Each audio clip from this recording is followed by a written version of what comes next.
Hello there, it's Adam Eason here.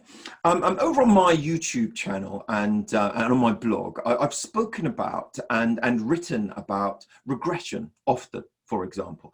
And that is, I've been seeking to examine the evidence regarding it and also offer an accurate account and a balanced critique of it that typically you don't tend to get from supporters and proponents of the technique who have vested interests in it. And I tend to think that that's good quality education, to get sort of a balanced critique and examine both sides of any topic.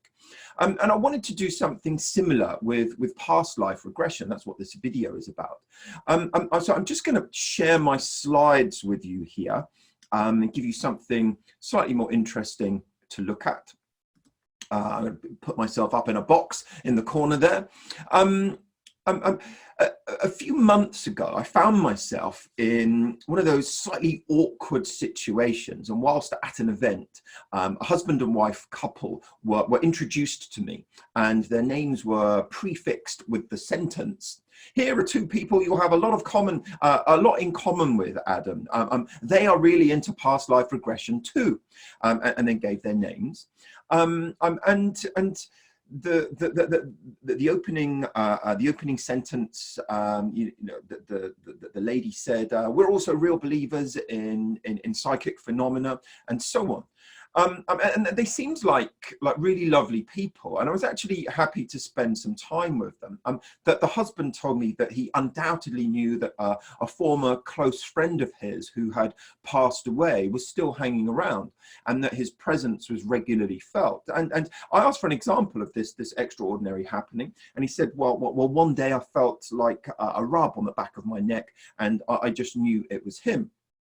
And that was the basis of his experience. And at that point, I still hadn't really given my stance on these things. And I think they were just kind of assuming that due to my introduction from the previous man and the fact that I'm a hypnotherapist, that I believed in the subject with the same kind of degree of conviction as them. And it kind of went on. And we arrived at the topic of past life regression. And they shared with me who they had been in previous lives that had been discovered during hypnosis sessions. As politely as I could, I offered up some usual skeptical arguments offered by many who question such phenomena.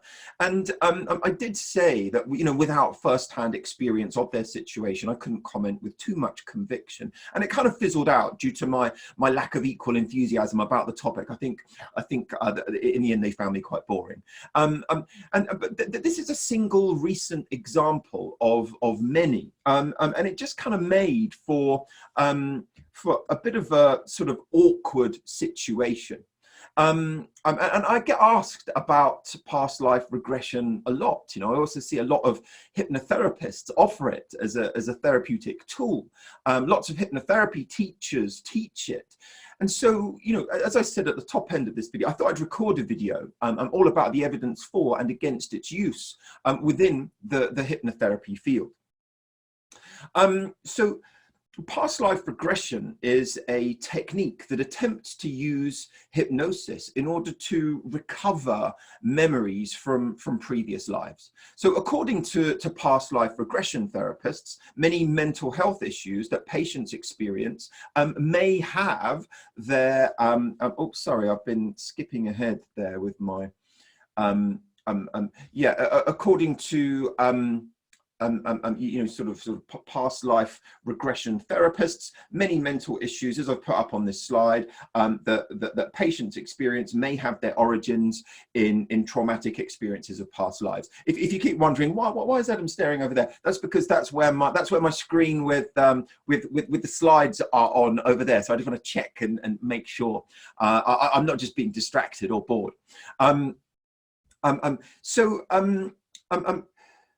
The hypnosis practitioners will typically then take patients, take their patients or their clients back in time and regress them. And the regression could be to periods of their infancy, but also periods of their gestational development, or periods before they were born with their current body. But their soul may have been embodied in another body. And these are the past lives that are referred to. So past life regression therapy, therefore, assumes the reality of reincarnation. And based on this assumption, practitioners believe that various mental disorders can be treated by addressing the events that an individual went through before he or she was born in this life. Now, mainstream psychiatry has traditionally rejected this assumption. However, some high-profile practitioners in the field have upheld past life regression therapy and actually incorporated it and still do incorporate it in their medical practice as a therapeutic technique. And the practice is given perhaps some undeserved credibility because of some of the credentials of a couple of its leading advocates. In particular, Dr. Brian L. Weiss, who's a graduate of Columbia University and Yale Medical School, chairman emeritus of psychiatry at the Mount Sinai Medical Center in Miami. I would say, there are no medical internships in past life regression therapy, nor does being a medical doctor grant one, special authority in metaphysics or the occult or the supernatural. But he's deemed credible because of his unrelated credentials and qualifications by proponents of past life regression therapy. Now, in a series of best-selling books, Dr. Weiss has recommended hypnosis for patients in order to overcome phobias. And these phobias, Dr. Weiss believes, go back to experiences from previous lives. And by going back to these experiences through hypnosis, for example, the patient confronts his or her fears and ultimately becomes desensitized to his or her original fears. And Dr. Weiss's therapeutic approach has gained some notoriety because at first he did not believe in reincarnation. But according to his testimonies, as he encountered patients that allegedly gave precise details of their past lives, Dr. Weiss came to change his mind. In the public's view, you see, Dr. Weiss's initial skepticism renders him some professional credibility, and he came to believe in reincarnation and the efficacy of past life regressions due to some, or rather not due to some sort of wacky previous religious beliefs, for example, and I say that as in, could sort of quote it, but rather because evidence from his medical practice led him to it.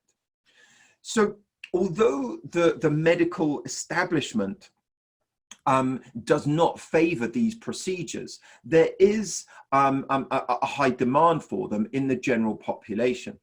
So I've just put up on this slide up here information about Brian Weiss and the book that I've just been quoting from there and the sections. But although the medical establishment doesn't favor these procedures, there's a high demand for them in the general population. It's estimated, and according to some estimates, 25% of the American population, for example, believe in reincarnation. And that figure is surely higher in countries with religions such as Buddhism, Hinduism, that give karma and reincarnation strong relevance within their belief systems. And I've put the sources for that up on this particular slide. And what I've attempted to do with the slides is whatever it is that I'm referring to at that particular time put the reference up on the slide. So a couple of slides ago, when I included the Wagner reference up on that slide, that's where I took that information from, for example. And as much as I can, I've sought out and sought out the most credible sources. And I'll explain that in a bit more depth when we get to other sections of this.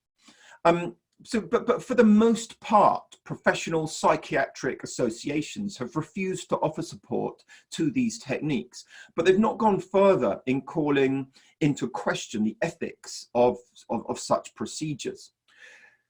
So probably the important starting point for our discussion and our kind of exploration is to ask the important question of whether reincarnation is even conceptually possible.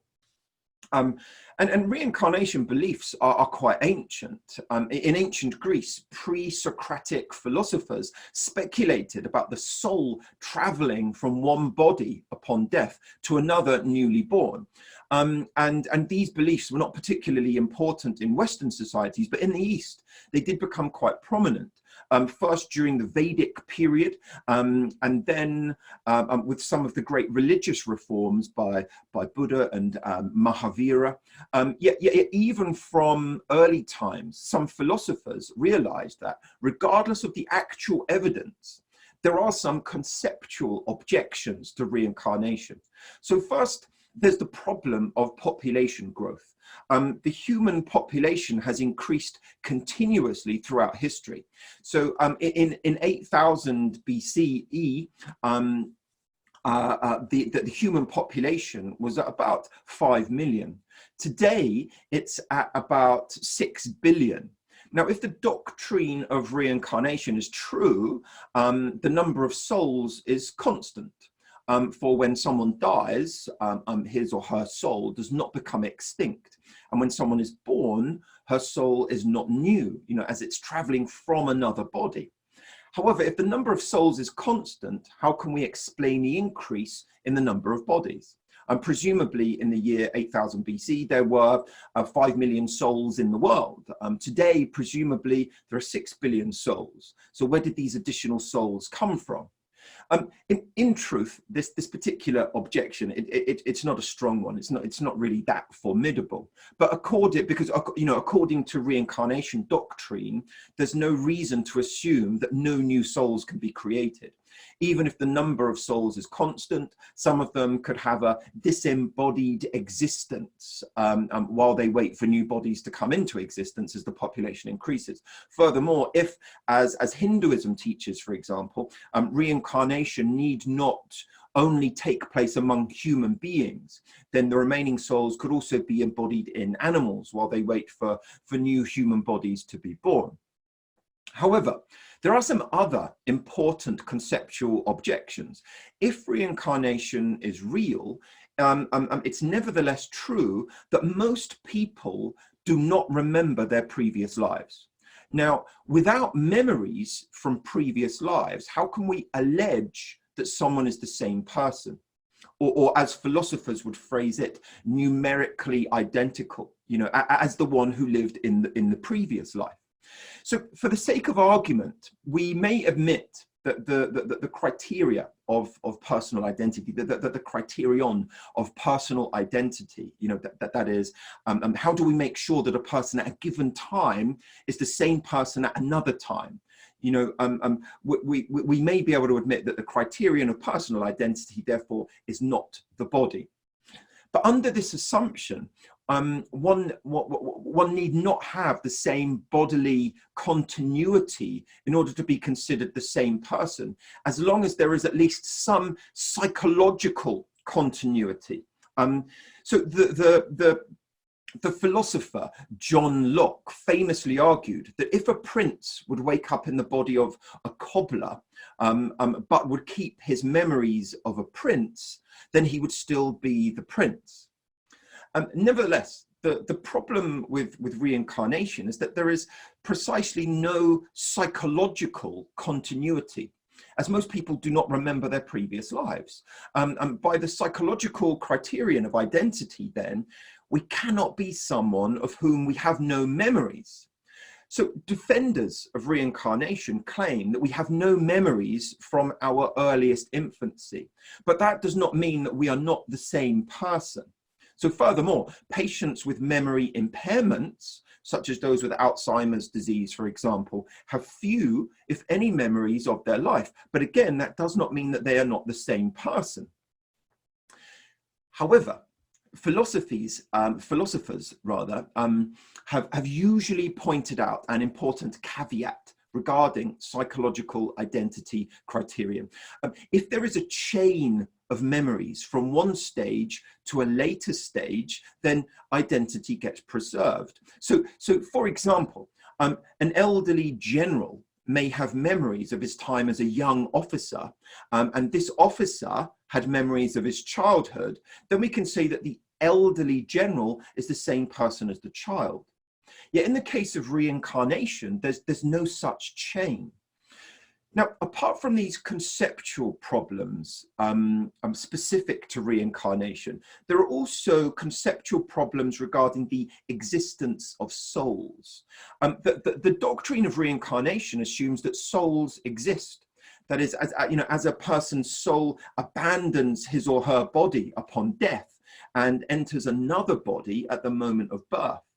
However, if the soul is a mysterious, non-material substance, how does it interact with matter?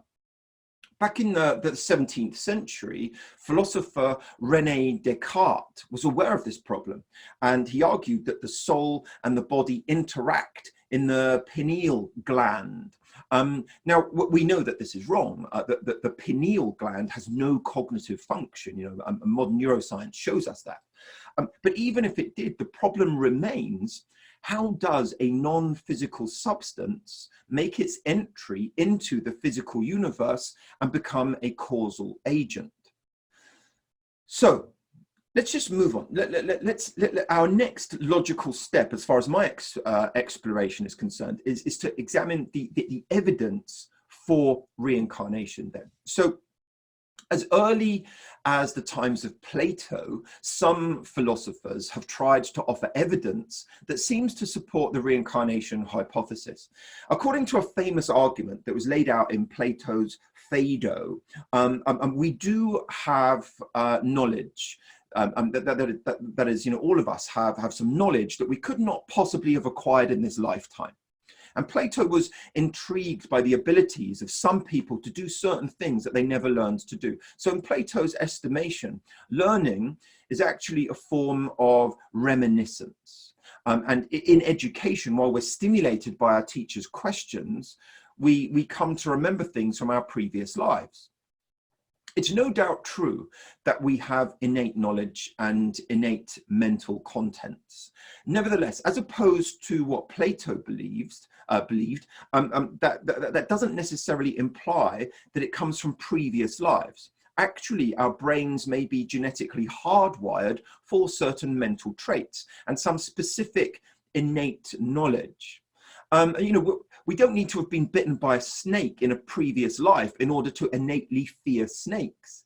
The fear of snakes was very likely to have been advantageous in the African savannah, and thus that fear is probably encoded in our genes. Defenders of reincarnation also point out déjà vu experiences. These are the strange feeling that some people get when they encounter a situation for the first time, but they have the sensation that they've already lived through it. Again, though, we mustn't rush and jump to conclusions. It has been proposed that déjà vu experiences are due to a mismatch in the timing of sensorial information processing. That is, it's possible that one of the brain's hemispheres assimilates information, and a short time later, the other hemisphere assimilates the information. In such a scenario, the person would believe that she is kind of reliving an incident that, in fact, perhaps only occurred a few milliseconds ago. This is only one such explanation. That there are others. I mean, the déjà vu experiences may also be explained as instances of cryptomnesia. So that is that when a person stores some sensorial data in their memory, but it soon disappears from conscious awareness, from conscious memory. These memories then get hidden in the person's mind, and they may again be activated, processed, memories reconstructive. In a similar situation, it gets reconstructed again without the person having a clear understanding of those memories necessarily. Now, this is starting to bring me on to probably the strongest body of evidence in favor of reincarnation. I mean, it comes from a collection of cases by a prominent American psychiatrist, Dr. Stevenson. And I put him and the major works of his up on this particular slide. So Stevenson was skeptical about past life regressions, but he did believe that the etiology of many mental disorders could be traced back to unsolved conflicts in previous lives. In particular, Dr. Stevenson was interested in gender identity disorders. The psychiatry book, the Diagnostic and Statistical Manual, edition 5, now calls this disorder gender dysphoria. Okay, so gender identity disorders. In his estimation, many of these cases are due to the fact that in a previous lifetime, the patient belonged to another gender group.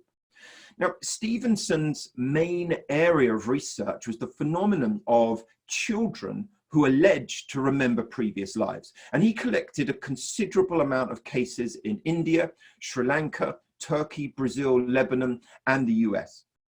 In most of those cases, children would not behave as expected.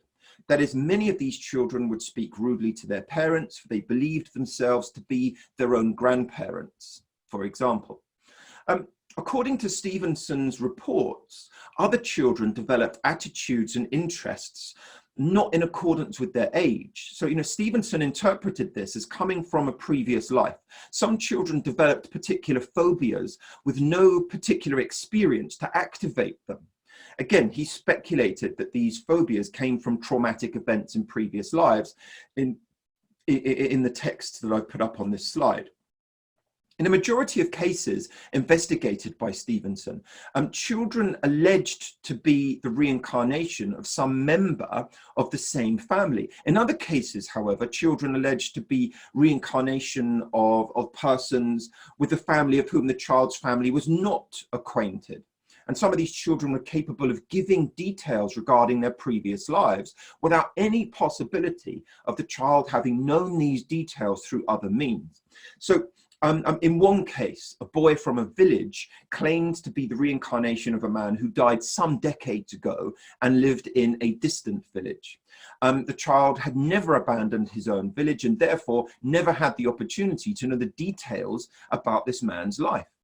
Stevenson also paid attention to birthmarks and birth defects in children who remembered past lives, and this is in the text where biology and reincarnation, where reincarnation and biology intersect. In most of these cases, children claimed to be people who had died violently, and their birthmarks would correspond to the wounds that they had as a result of the injury that caused their death. And Stevenson claims to have found a considerable number of this type of cases. Stevenson's studies, that they're quite extensive, and in a video that I want to be fairly brief, I can't go into the details of each case. However, I can point to some methodological flaws that do cast a big shadow over these findings. So even if he claimed not to have definitive data supporting the reincarnation hypothesis, Stevenson seems to have a preconceived idea, and he just sought the way to confirm it.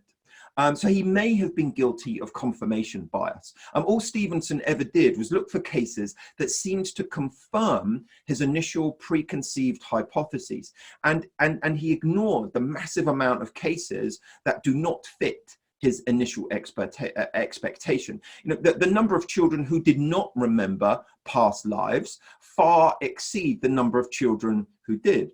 But Stevenson never really took this into account. Whenever a case did not fit his preconceived idea, he just moved on to the next one that apparently did fit into that. The main problem with Stevenson's research then is that his hypotheses are not falsifiable. So according to the philosopher Karl Popper, this is the definite criterion separating science from pseudoscience. No possible counter-example can ever refute pseudoscience, because pseudoscience always has a way of accommodating via an ad hoc hypotheses. And this was the case with Stevenson's research. Every time he was presented with evidence that seemed to refute his hypotheses, he'd just move to another case.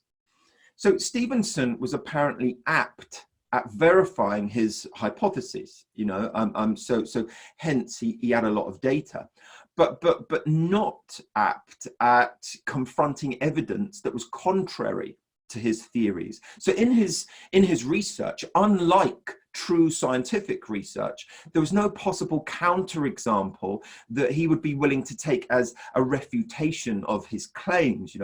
The question, what evidence would be enough for you to change your views, was left unanswered by Stevenson, and that's an important question to ask researchers. Another important criterion in the philosophy of science is predictability. So as opposed to pseudoscientific theories, scientific theories can make predictions. Science assumes some sort of regularity in nature. Thus, if science pretends to know the laws of nature, it should have the capacity to elaborate predictions on the basis of its knowledge of nature. Stevenson's theories, however, that they have no predictive value. So, for example, if, as Stevenson claims, a violent death will lead to a reincarnation in which the child will have birthmarks, then we should at least expect some predictions about particular birthmarks in the future, in future incarnations. Yet Stevenson didn't provide any clue on future specific birthmarks. It is true that Stevenson never claimed that his data is definitive, okay? And it's also true that science requires an open mind to consider possible cases, okay? But apart from Stevenson's studies, little research has been done on the possibility of reincarnation, and the jury may still be out. Stevenson's data, however, is probably too weak to suggest reincarnation, and his collection methods are very questionable. I mean, Stevenson did not speak the language of the societies in which he carried out his studies. He relied on local interpreters, and this allowed for various cases of corruption. In many of the countries where Stevenson did his research, there's considerable cultural expectation when it comes to cases of reincarnation. The interpreters, consciously or not, could have offered data confirming reincarnation, even though it could not have been or it may not have been the subject's original testimonies. Stevenson should have been careful to independently validate his interpretations or his interpreters' translations, but he never did that. His research does not present audio recordings or even transcriptions of interviews in the informant's original languages. In fact, Stevenson had some interpreters who were later found to be fraudulent. Stevenson himself admitted his interpreters' dishonesty in some aspects, but he still trusted these translations. And this is rather naive, and it's scientifically unacceptable. There are other, more grave problems. In the vast majority of Stevenson's cases, children claim to remember the lives of people who are either a part of the child's family or close to them. In addition, Stevenson's questions induced the informants to give the information that he wanted in the first place. So that, furthermore, that the interviewing time, it was extremely short, which again seems to suggest that Stevenson was more interested in getting the information that his preconceived that fit with his preconceived ideas. And once he got that, he wouldn't investigate further. He wouldn't kind of push or try and stretch and explore things more robustly. Stevenson also had the habit of not only incorporating the children's testimonies, but also the adults' interpretations into his report. So in most cases, adults would favor the reincarnation hypotheses. So their biases were incorporated into the data. In fact, Stevenson rarely spoke to the children directly, in part because, the children were too shy to talk to a Western researcher. but adults spoke for the children. And again, this allowed for the adults' biases to come through. Some parents even knew the relatives of the person whose life the child allegedly remembered. Hence, the probability of the child getting information from them was increased. As a matter of fact, only in a small proportion of cases, the child's family, did not know the deceased person's family. So generally, Stevenson received the news that in some village, a child claimed to remember past lives, and then he went to investigate the case.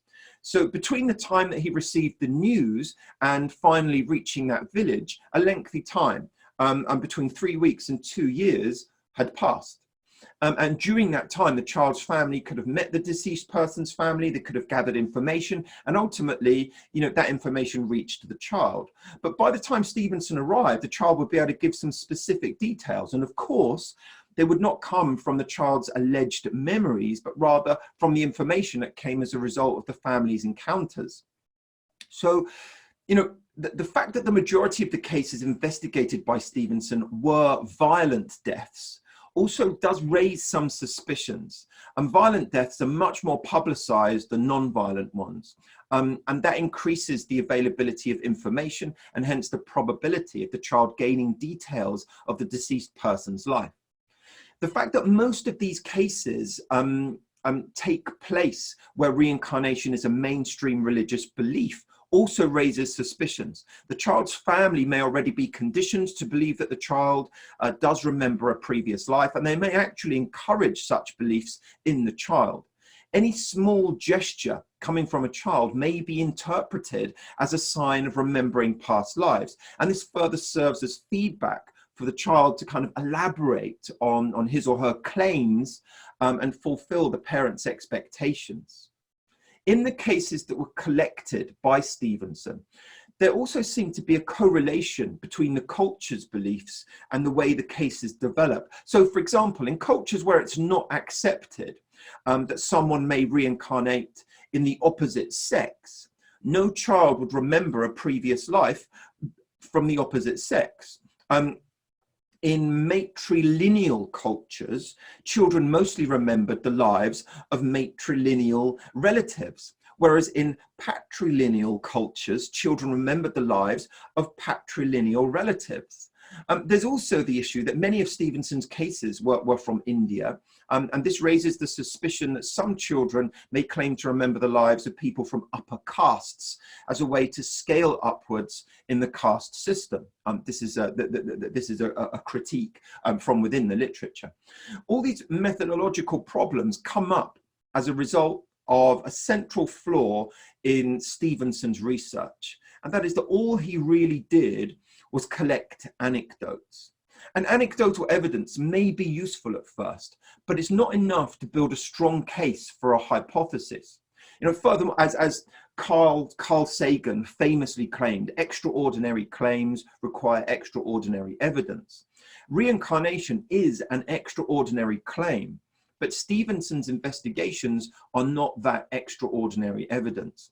In Stevenson's research, there are no controlled experiments, for example. As for the extraordinary talents developed by children, reincarnation is not the only possible explanation. Talent, artistic, academic, and so on, have various heritability rates, but basically most of them have a genetic basis. Some defenders of reincarnation claim that some children with extraordinary talents come from families without those talents.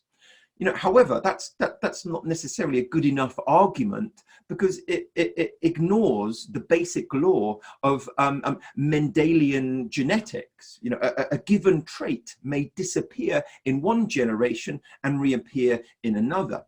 The parents may carry the dominant unexpressed variety of a gene for a specific talent. It's been frequently claimed, for example, that Mozart must have been the reincarnation of a great musician. How can someone at such a young age develop those musical skills? Again, there's not necessarily a need to appeal to reincarnation. It's quite possible that Mozart may have had an acute auditory cortex, which allowed him to develop his impressive musical talents at an early age. You know, there are other explanations and suggestions as well. But Stevenson always claimed that the most important cases were the ones in which children had birthmarks supposedly coinciding with the wounds that came as a result of the deceased person's violent death. But again, all this evidence, it's anecdotal. The deceased person's body had already decomposed with many of the cases. So there didn't seem to be a good opportunity to analyze the details of the wounds and compare them to the birthmark. Stevenson only relied on testimonies and photographs, and both types of evidence are highly susceptible to fraud. Once again, though, in these cases, Stevenson arrived too late, and this delay allowed for the possibility of, families, to contemplate the birthmark and investigate who in the village may have died with similar wounds. The families may have established contact, and the child may have been provided with information about the deceased person. But by the time Stevenson arrived, the child may have elaborated, his or her alleged memories, feeding on that information. Furthermore, if reincarnation is just about the transmigration of souls, cool word there, transmigration. How exactly do marks appear on the body? Neither Stevenson nor any other defender of the reincarnation hypothesis has ever given a satisfactory response to this important question. Once again, we face a problem of interaction between material and non-material substances. So, all of this, past life regression, therapy, surely it's just harmless. Despite the fact that, as I've argued, the reincarnation hypothesis faces some tough conceptual problems and the empirical evidence in its favor is very weak, some hypnotherapists and psychiatrists even do insist on using past life regression therapy to treat some mental disorders, specifically phobias. The movement to use past life regression as therapy in psychiatry was really stimulated, or really kind of began as a movement with a famous case, that of Bridie Murphy in the 1950s. In 1952, an amateur hypnotist, Moray Bernstein, hypnotized Virginia Tighe, and she was a woman from the state of Colorado in the US. And whilst hypnotized, Tighe assumed the personality of one Bridie Murphy.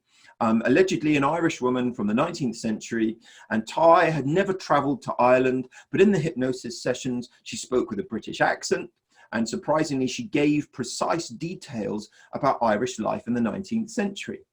And Bernstein wrote a book about this case that I've given, that I've put up on this slide. And the details provided in the book made some scientists think that indeed, Tighe was the reincarnation of Murphy.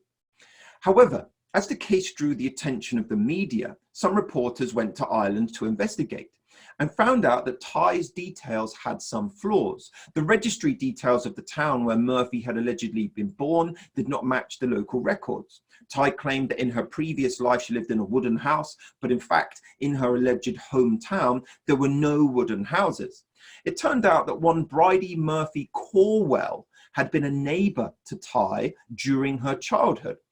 It was highly probable that she heard stories about Ireland from this neighbor, and this information came out during her hypnosis sessions, although she believed them to be part of a past life. The case of Bridie Murphy, it's really illustrative of what goes on during past life regression sessions. During these procedures, cryptomnesia, it's very significant. Cryptomnesia, let us recall, it's a process during which the subject records some information in his or her mind, but this information gets hidden. it gets hidden in the mind. And when hypnotized or under other special circumstances, this is kind of revivified. The process of remembering it stimulates that, and the subject may be led to think that he or she once again is living a particular experience, when in fact it's just hidden or inaccurately been reconstructed. Reconstruction. What memory is a reconstructive and a selective process. We daily apprehend an enormous amount of sensory data, and we've got to discriminate on the basis of relevance. We normally choose what we desire to remember. Memory is very often flawed. Some data then gets deleted, and some other wanted data perhaps gets retained. When this information reappears, we believe it to be a new experience, or in cases such as Bridey Murphy's, we believe it to be reminiscence of past lives. Now, in the case of hypnosis and past life regression, the fact that the hypnotized subject is usually quite suggestible increases the probability of the occurrence of cryptomnesia. When hypnotized, the hypnotist can often, manipulate a subject's mental state. Thus, in hypnosis, the hypnotist can easily induce the subject to assume the role of some character in a previous life. The hypnotist may, consciously or not, even or purposefully or not, lead so that the hypnotized subject follows and complies with an initial request. For example, a hypnotist offering up a kind of leading statement, such as, go back to your life as a soldier in the English Civil War. And then taking that cue from the hypnotist, the subject may begin to behave in a manner that she believes or he believes is appropriate for soldiers during the English Civil War, on the basis of some memory stored in history class during school days. The hypnotist might get excited by this response and ask even more leading questions. And ultimately, the hypnotized subject may provide some apparently vivid details of some battle, again, on the basis of some previous educational experience, or reading a book or seeing films, for example. So past life regression, as with most psychotherapies, however, can produce some good results. Talking about one's problems will offer some form of relief. So even if reincarnation's not real, and past life regression is just a role-playing game in which the patient follows the suggestions of the hypnotist, is it not ethically acceptable? If the bottom line is just helping patients, why should there be any moral objections to this procedure? Because, surely, Adam, you need to give it a rest. Because surely all that matters to us hypnotherapists is that our patients get better. And so what, if there's no evidence for what we're doing here? Why should you object? Why should you bother going to the trouble of examining this, and so on? And this is something that a lot of hypnotherapists and a lot of trainers come up with when confronted with the evidence, that they very often will say, well, so what? As long as they get better, does it matter? What's the big deal? So let us consider three important principles of medical ethics: beneficence, autonomy, and non-malfeasance. So in order to answer these questions from the previous slide, it's undoubtedly true that past life regressions are performed with the intention of helping patients. And indeed, many patients, many clients do find relief undergoing these therapies. In such a manner, the principle of beneficence, the promotion of well-being in others, it gets honored. Okay. Past life regressions, they're not forced on patients. They're always done with the consent of the patients, I would hope anyhow. But therefore, apparently, the principle of autonomy is also honored, There is concern as to how informed patients are when it comes to these procedures, however. So in order for the principle of autonomy to be truly honored, there's got to be informed consent. Well-qualified hypnotherapists know all about informed consent. It's a learning outcome in most good quality diploma level qualifications. So when doctors do not explain to patients that there's no scientific evidence for reincarnation, when therapists, don't explain that to their patients, and that reincarnation even faces some very difficult conceptual problems, as I've mentioned here, patients are not fully informed. With such a lack of information, surely there can be no true consent, and hence the principle of autonomy is actually compromised. Now, most ethicists, ethics experts would agree that the most important principle of medical ethics, however, is actually non-malfeasance. That is, firstly, do no harm. Now, even if a patient asks for a procedure, if that procedure is likely to cause harm, the physician should abstain from performing it. Likewise, the therapist, with their legal duty of care, should abstain from doing that thing. Past life regressions can have very good outcomes. I'm guessing there's lots of past life regression therapists out there that say as much. We have lots of really good beneficial outcomes. But they also carry some significant risks. And those risks far outweigh the possible beneficial consequences of this type of therapy. And the greatest risk in past life regressions is that the hypnotist may implant false memories in the subject. Due to suggestibility, the subject may come to feel them as quite real. And this implantation of false memories may need not even be intentional. Just like I said earlier, the therapist may ask a question such as, were you ever a soldier in the Civil War? And, the subject, in as much as she desires to fulfill the role that the therapist apparently expects of her, elaborates on those details. If the hypnotist asks a leading question, that may suggest a traumatic experience to the subject. But even if they've not been led, even if not leading, and that person, believes in whatever it is that's come up naturally, even if the therapist didn't lead it, even if that traumatic experience never actually happened as well, it may become quite real for the hypnotized person, and for them to be traumatized and experience, re-traumatization. It's a problem. I'm going to finish with the slides here. Let's finish with the slides, and you can just have a look at just me once again. So, but this danger became, especially acute during the satanic ritual abuse moral panic of the 1980s in the US. And hundreds of patients underwent hypnosis in order to recover memories of alleged sexual and ritual abuses during their infancies. A thorough FBI investigation was carried out, and no evidence whatsoever was found to support the allegations of sexual and ritual abuse. Nonetheless, the hypnotist had been asking leading questions, and these false memories had come to be perceived as real, quite real by the subjects. And as a result of hypnotic sessions, these subjects had to face the really troubling consequences of having false memories of traumatic events that in fact had never happened to them.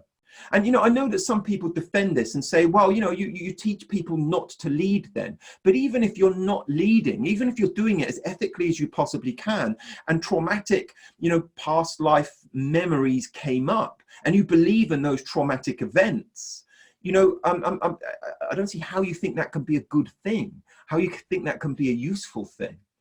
So, even if you don't lead this way as a past life regression therapist, the very fact also that what you are doing is named past life regression and is labeled past life regression creates expectation, and it is in itself a leading statement whereby the patient is expected to respond a certain way and encounter a past life of some kind. The suggestion is inherently there. The risk is present in past life regressions. In these therapies, a traumatic false memory from a previous life may be implanted in the subject, causing significant harm. You just need to go and read about false memory societies and some of the experiences they've had, the impact that it's had upon families, the impact that it's had upon individuals. So hence, the principle of non-malfeasance that I was speaking about earlier on. You know, past life regressions are not really ethical.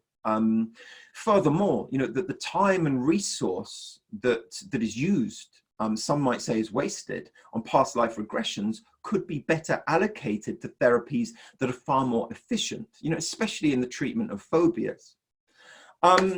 Okay, that's it. You know, I hope you found that useful and stimulating. Do subscribe to my YouTube channel to get updates of all the latest videos when they're published. Do go visit my college website for details on my online and classroom-based courses, and have a look at the membership areas there with the masses of resources that we share there. Thank you for tuning in. I send you my very best wishes. Bye for now.